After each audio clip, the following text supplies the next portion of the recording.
When dealing with the business owners and trainers I coach, a lot of them are worried about balance. And I think it's a myth for the time being. And here's why. The concept that everyone has a balance is that it's a static concept, that you need to have an equal distribution between family, relationships, work, fun, etc. And in reality, life doesn't work like that. In reality, you'll have seasons of higher work, you'll have seasons of higher family time, seasons of fun. And it's about identifying what season you're in and also what your goal is. An example of that with balance is when young coaches really start seeing their business kick off and they actually start, really getting into their health and their physique and training and becoming the archetype of what they want to offer.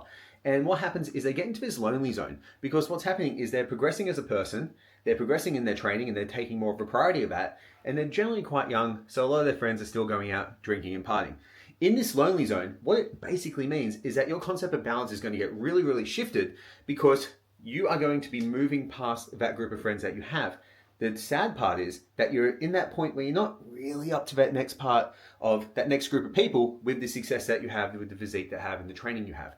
So in life, what generally happens as you move up the ranks of everything is you go through periods of where you're surrounded by peers and people that really uplift and inspire you. And as you move past them, which you should do and you shouldn't feel bad about, is that you'll feel lonely because you'll need to get a new peer group.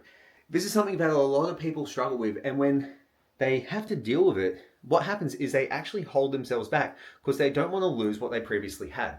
Now, if you want to have something that you've never had before, you need to let go of what you previously held onto because it is going to be an anchor that's going to stop you from moving forward.